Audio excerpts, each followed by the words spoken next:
Bismillahirrahmanirrahim. Assalamualaikum warahmatullahi wabarakatuh. Waalaikumsalam warahmatullahi wabarakatuh. Perkenalkan, nama saya Andi Fadi Azhara Bahso, mahasiswi Fakultas Psikologi Universitas Negeri Makassar Angkatan 24 yang akan menjadi konselor pada hari ini. Jadi kita kembali lagi setelah kemarin pertemuan kita melakukan wawancara yang sederhana. Mungkin kami tak bisa perkenalkan kembali terlebih dahulu dirinya, walaupun sebenarnya sudah tahu nih, tapi silahkan diperkenalkan kembali dirinya. Perkenalkan, nama saya Andi Miftahul Jana, biasa dipanggil Mita. Saya juga merupakan mahasiswi psikologi Universitas Negeri Makassar. Oke, baik Kak Mita. Saya panggil Kak Mita Amanji. Ya, boleh. Oke. Jadi sebelum kita masuk ke proses konseling pada hari ini, sebelum datang ke sini bagaimana tadi perjalanannya, aman Ji? Aman, sedikit mengantuk karena jatuh. Kenapa bisa mengantuk? Kenapa bisa hampir jatuh? Tidak tidur juga ya? Terus sudah Ji sarapan? Sudah, Alhamdulillah. Oke, baik. Apakah sekarang Anda sudah nyaman untuk bersedia untuk masuk ke proses konseling? Insya Allah bersedia. Oke, baik. Sebelum kita masuk, saya ingin minta izin terlebih dahulu untuk melakukan perekaman. Apakah Anda bersedia? Bersedia. Baik, hal-hal yang Anda ceritakan pada hari itu tidak akan keluar dari pokoknya hanya akan digunakan untuk kepentingan akademik. Jadi saya akan memulai. Yang pertama itu saya menangkap dari hasil wawancara sederhana kita kemarin, Kak Mita kan katanya permasalahan akhir-akhir ini ada mengalami burnout. Mungkin bisa dijelaskan atau mungkin ada selain burnout permasalahan yang dialami akhir-akhir ini tuh apa? Oke, ya paling ya stres nugas ya, karena semester ini menurutku betul-betul berat dibanding semester-semester sebelumnya, karena terlalu banyak praktikum, dan saya jujur tidak pernah tidak tidur sampai sampai sore begitu. Palingan itu saya kalau misalnya tidak tidur malam pasti tidur pagi atau siangnya, tapi semester ini betul-betul dalam 1 minggu pasti saya ada tidak tidur, dan tidurnya itu baru sore.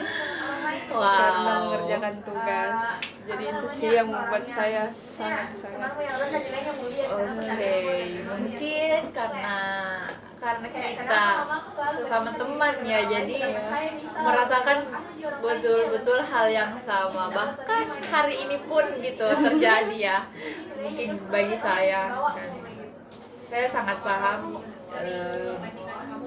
beratnya di posisi itu. Kalau bisa boleh diceritakan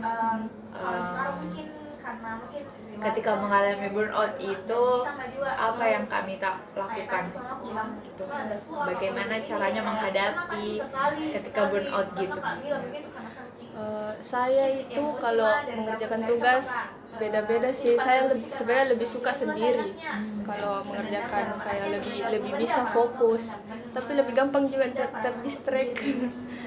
Tapi biasa saya itu kalau kerja tugas pasti selalu ada breaknya, tidak bisa yang kayak non-stop dari jam segini terus harus sampai selesai.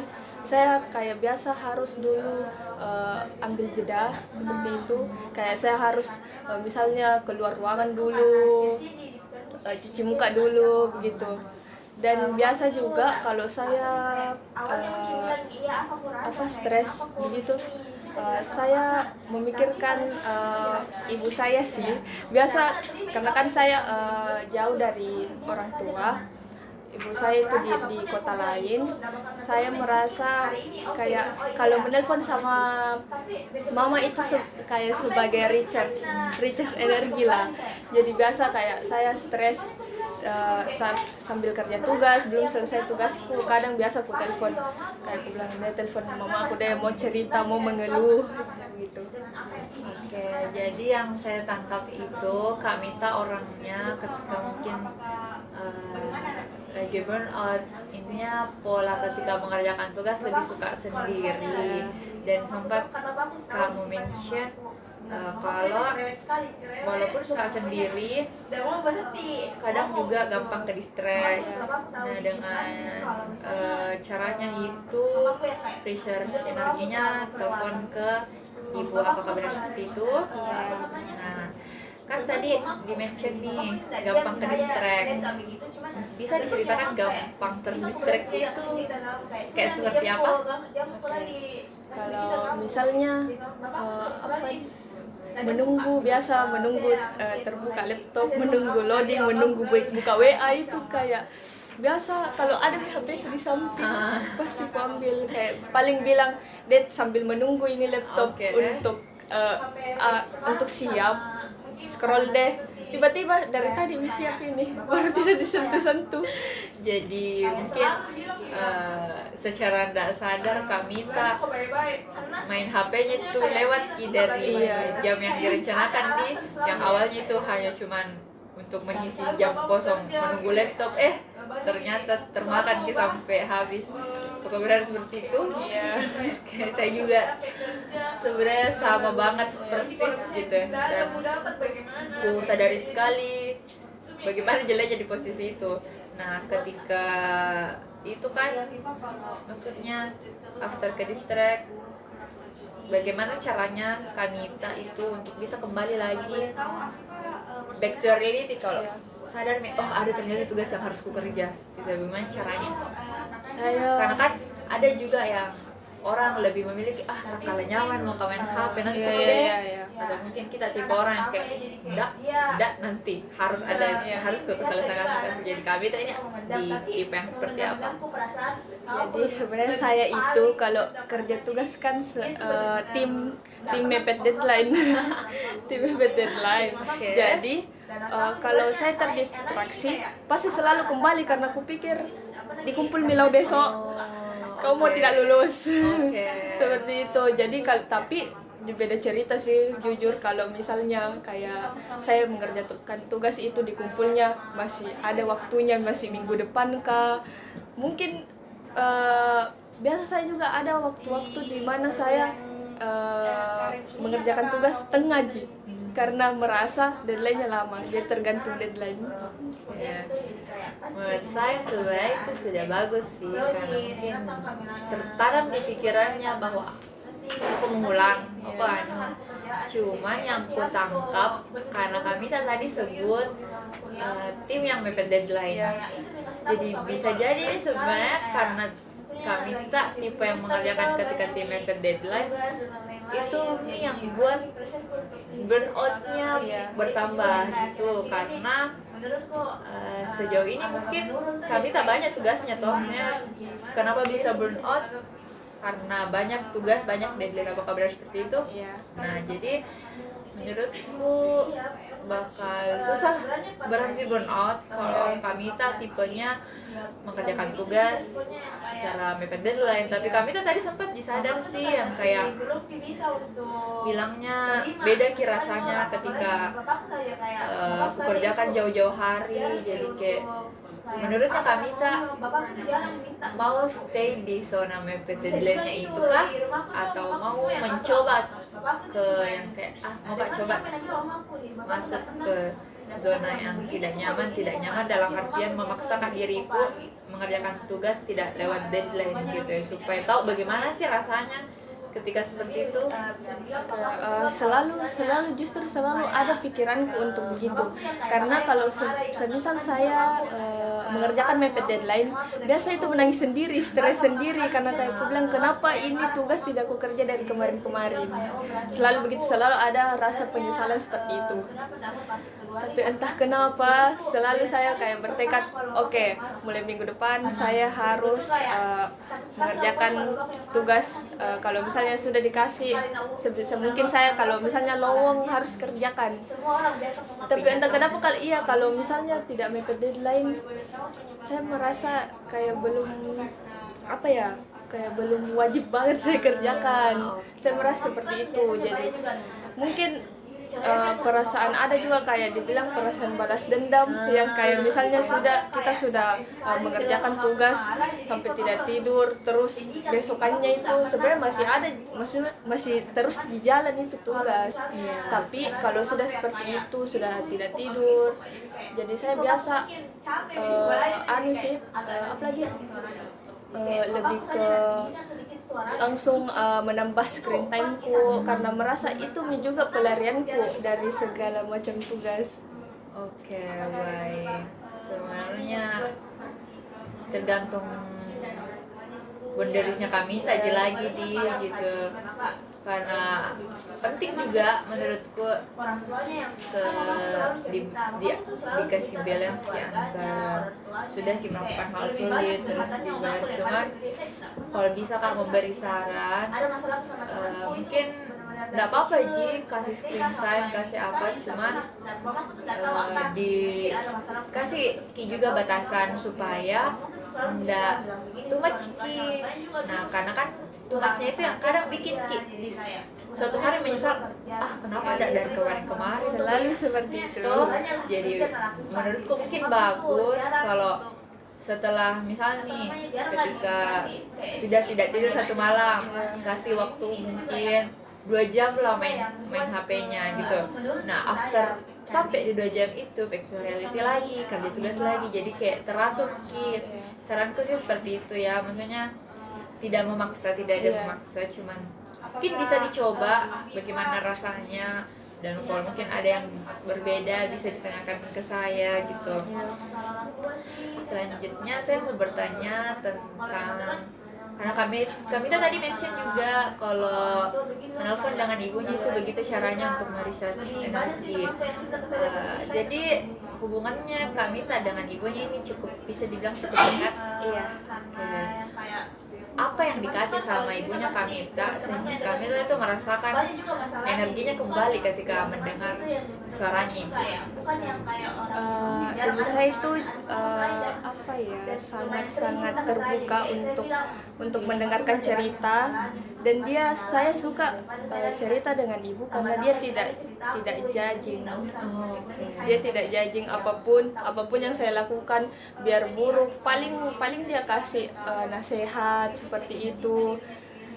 Tidak tahu ya, kayak itu saya merasa senang Ji menelpon sama ibu. Tapi jujur sebenarnya baru-baru ini Ji, misalnya di perkuliahan hubunganku sama ibu itu membaik. Maksudnya dulu itu misalnya kalau menelpon sudah makan, sudah apa dibikin, tidak ada Ji, sudah seperti itu Ji.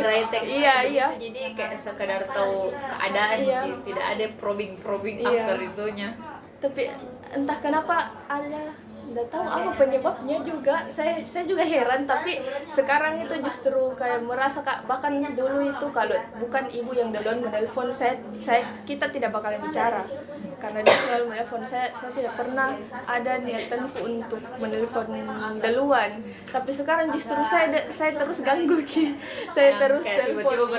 Iya, karena kayak merasa kalau stres pasti ke ibu lagi untuk bercerita. Sebenarnya saya juga ada bukan pengalaman sih, lebih tepatnya pernah mendengar cerita hal yang sama gitu, kayak konteks yang sama itu ketika merantau baru bisa dekat sama orang tuanya, dan kayak mungkin tuh yang kutangkap karena jaraknya inilah gitu. Karena kalau sebelumnya itu kita bertemu terus di rumah, face to face di setiap hari, jadi kayak tidak ada feel yang beda. Nah ketika ternyata merantau, ada ternyata kayak dia tidak bisa kalian kayak setiap hari, dan mungkin ketika merasakan hal itu tuh ada yang hilang gitu, terasa banget kesepinya, terasa kesendiriannya. Jadi mungkin itu sih yang jadi dorongan untuk kita mulai berani telepon duluan ibunya. Apakah benar seperti itu? Iya, justru bahkan untuk ketemu in real life pun sudah lebih membaik. Bahkan kita kalau ketemu langsung itu bisa ngobrol sampai berjam-jam. Bahkan masalahnya ibu saya sendiri juga saya dengarkan seperti itu. Jadi kayak punya sahabat lah, Jadi hubungannya bagus sekali gitu.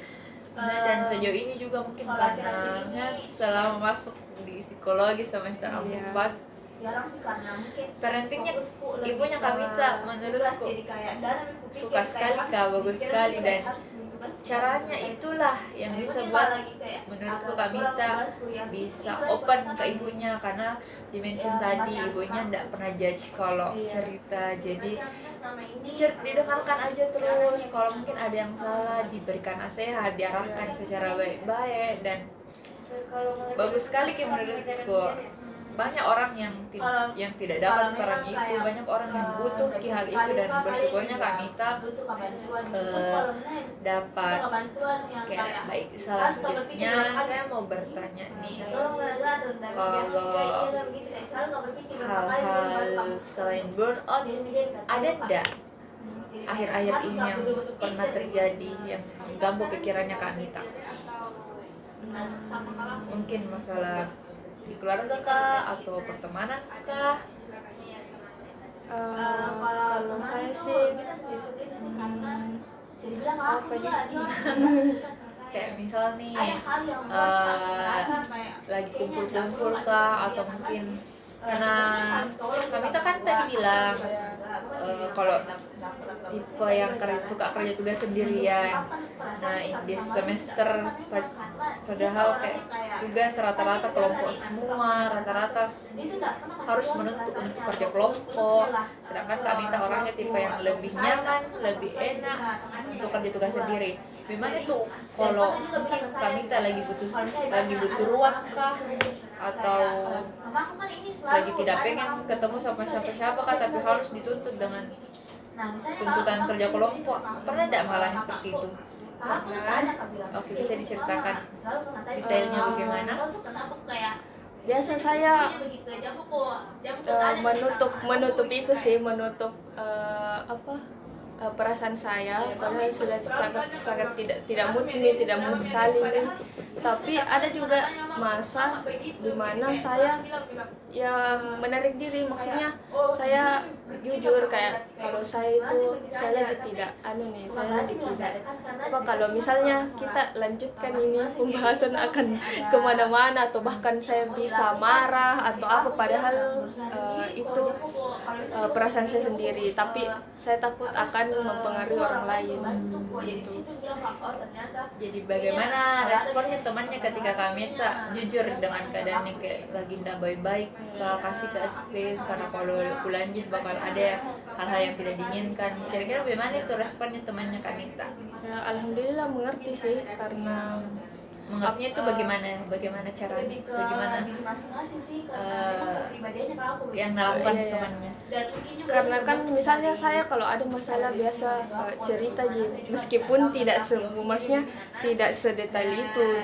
Jujur saya agak sulit untuk terbuka dengan teman untuk cerita permasalahan pribadi, tapi biasa teman-temanku itu tahu garis besarnya masalahku. Jadi kalau misalnya saya sudah singgung ada masalah inilah, langsung oh iya langsung, maksudnya mereka langsung mengerti.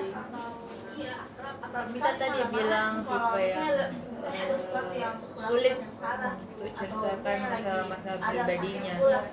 Bisa diceritakan tidak penyebabnya itu kenapa Kamita sangat-sangat susah untuk ceritakan ke temannya, mungkin kalau masalah pribadi begitu? Mungkin karena didikan ya, karena dulu saya tipe orang tuaku itu, apalagi bapak itu tipe yang kaku, dan dia itu jarang kayak mengekspresikan perasaannya. Dia jarang kayak kalau lagi marah begitu, terus jarang bercerita seperti itu. Jadi mungkin itu sih salah satunya juga penyebab saya menjadi tidak terlalu terbuka sama orang. Saya betul-betul menemukan kesamaan di antara Kamita dengan diri saya, terutama sifat bapak. Betul-betul orang yang entah dari mana asalnya sampai tidak pintar itu ekspresikan emosinya. Dan karena saya nanya, menurut kini saya gitu ya. Jadi kayak even tuh saya kayak ujung-ujungnya lari ke teman, pasti bakal filter lagi, pilih lagi, dan saya bersyukurnya temannya kami itu langsung mengerti, jadi kayak sangat membantu mungkin ya dalam hal itu. Nah kalau misal nih sudah dapat space gitu, sudah dapat tempat nih dari temannya karena tidak bertemu, apa yang kami lakukan pada saat itu ketika sudah dapat nih ruang yang diinginkan, apa yang dilakukan pada saat itu? Saya saya suka sekali kalau misalnya lagi stres begitu toh, saya suka kayak pergi jalan kaki, bukan deh motor atau apapun. Suka ke jalan kaki, lihat orang-orang. Kalau misalnya merasa kak berat masalahku, saya itu suka jalan kaki karena di situ dilihat semua orang manusia yang kayak wah astaga, ternyata kalau lihat ki orang di sekitar juga tuh punya juga masalah masing-masing, punya struggle masing-masing. Jadi itu yang membuat saya untuk kuat lagi untuk mulai lagi berbaur lagi, karena saya merasa semua juga orang punya masalahnya masing-masing begitu. Betul. Jadi mungkin kayak ketika melihat masalah masing-masingnya orang, kami tak merasa tidak sendiri juga gitu sih. Oke, baik. Saya akan kembali ke topik utamanya itu yaitu burnout. Kira-kira dalam perkuliahannya itu hal apa yang paling dominan terjadi sampai kami tak sadar dirinya burnout? Kan tadi dibilang nih banyak tugas gitu. Apakah ada hal-hal yang ketika saat mengerjakan tugas nih sampai mungkin too much skill lah caranya, atau kayak secapek itulah, bisa diceritakan bagaimana prosesnya ketika mengerjakan tugas sampai ternyata bisa seburnout itu? Kan tadi ada yang sampai tidak tidur satu malam gitu. Apakah ada faktor-faktor lainnya gitu? Menurutnya kami tak paling dominan sehingga bisa sadar kalau dirinya burnout. Mungkin ya karena itu sih masalah utamanya, saya suka mepet deadline. Jadi saya menyiksa diri sendiri lah istilahnya. Ketika kami tak sadar ini menyiksa, apa yang ada di pikiran kami tak? Maksudnya nyamankah seperti itu, atau sebenarnya tidak nyaman, cuma tidak tahu gimana cara keluarnya? Iya, tidak nyaman tapi tidak tahu cara keluarnya, karena kayak merasa kak tersiksa tuh, terus berpikir kak oke, tidak boleh kak seperti ini lagi. Lalu di saat ada aku bilang oke, tidak boleh kak seperti ini lagi, aku targetkan ke misalnya minggu depan lah, tidak boleh kak seperti ini lagi, tapi berulang lagi. Tapi sebenarnya juga saya tidak menginginkan seperti itu, cuman mungkin karena habit jadi susah untuk Iya betul, menurutku manusia itu kalau disuruh berubah bakal memang susah, kecuali kalau bukan dari diri tak masing-masing. Walaupun memang ada dari kemauan diri tak, kalau mau berubah harus ada paksaan. Menurutku yang kayak dipaksa ke diri tak untuk jauh dari hal itu, dan hal ketika ingin dipaksa itu tuh mungkin ada di orang yang memang mau betul-betul, dan mungkin kami tak yang kayak lebih tidak tahu begitu bagaimana caranya seperti itu. Oke. Boleh tidak saya, karena tadi sempat di-mention bapaknya, boleh bicara tentang bapaknya kami tak? Hubungannya kami tuh sama bapaknya gimana? Kalau boleh tahu. Baik sih? iya baik, tapi bagaimana nih layaknya hubungan kaku anak dan bapak seperti itu. Iya, justru dia itu kayak kalau menelpon sudah makan apa dibikin sudah habis. Tapi maksudnya menelponnya itu bapaknya yang duluan kah atau kami tanya yang duluan? Bapak duluan jujur. Oh gitu, jadi maksudnya segengsi-gengsinya bapaknya menelpon? Iya, menelpon iya. Alhamdulillah. Karena ada juga bapak yang kayak tidak menelpon anaknya, dan tunggu menelpon gitu ya. Jadi bersyukurnya walaupun sama-sama gengsi, tapi ada jadi yang mengalah. Kalau selamanya kami tak hidup, ada enggak momen yang kami tak bicara sama bapaknya, kayak mungkin bicara berdua membahas gimana, ada enggak momen yang kayak gitu? Ada kayak bahas perkuliahan, tapi sebenarnya template sekali Ji. Iya, kayak maksudnya bukan dibilang dia kayak kamu begini, misalnya kayak saya masuk psikologi langsung dia bilang kamu nanti lanjut lagi S2 kamu begini, dia tidak tanya Kak kamu sudah mau apa. Oh, iya, Dia tidak gitu. lebih ke menuntut ya harus kau masuk S2 Iya. atau bukan dia menuntut bagaimana mengarahkan jadi. Iya, mengarahkan, dia tidak menuntut sih sebenarnya, mengarahkan. Oke.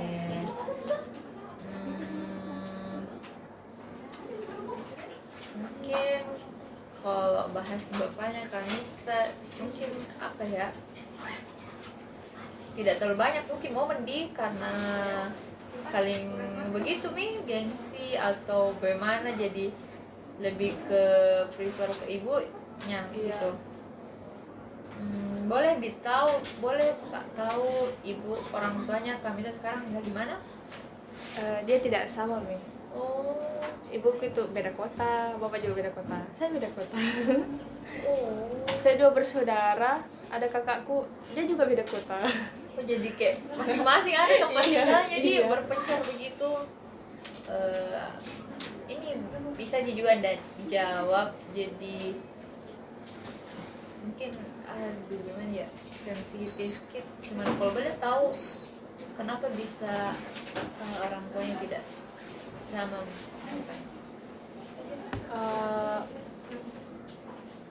Jujur ini dia tidak sama itu dari saya SMP kelas 1. Jadi mungkin kayak samar-samar nih kok. Tapi mungkin karena memang tidak sejalan bila tidak cocok nih, karena suka sekali sudah sering cekcok, sudah seperti itu. Jadi mungkin ya itu mi alasannya kenapa mereka memilih untuk berpisah. Tapi saya bersyukur sih dia juga memilih berpisah, karena sebenarnya tersiksa juga kalau misalnya sudah tidak cocok baru dipaksa untuk bersama terus. Bahkan hubungan mereka juga berdua baik sekali bisa komunikasi. Oke, baik. Mungkin kami tak bisa lanjutkan ceritanya di luar sesi ini karena banyak sekali yang aku tangkap bagaimana caranya kami tak menghadapi ini itu. Keren sekali menurutku, walaupun banyak juga yang menghambat. Semoga bisa diubah, semoga bisa berusaha keluar dari zona nyamannya, semoga juga bisa memperbaiki hubungannya mungkin dengan bapak yang bisa lebih dekat gitu, yang mau mulai duluan. Jadi sebelum kita tutup, apakah ada yang ingin disampaikan atau ada yang belum sempat tersampaikan? Mungkin cukup. Oke, baik. Saya mengucapkan banyak terima kasih karena sudah mau dan berbagi ceritanya. Semua yang kami tak ceritakan pada hari ini itu akan sangat dijaga kerahasiaannya dan hanya akan digunakan untuk kepentingan akademik. Saya tutup. Assalamualaikum warahmatullahi wabarakatuh. Waalaikumsalam warahmatullahi wabarakatuh.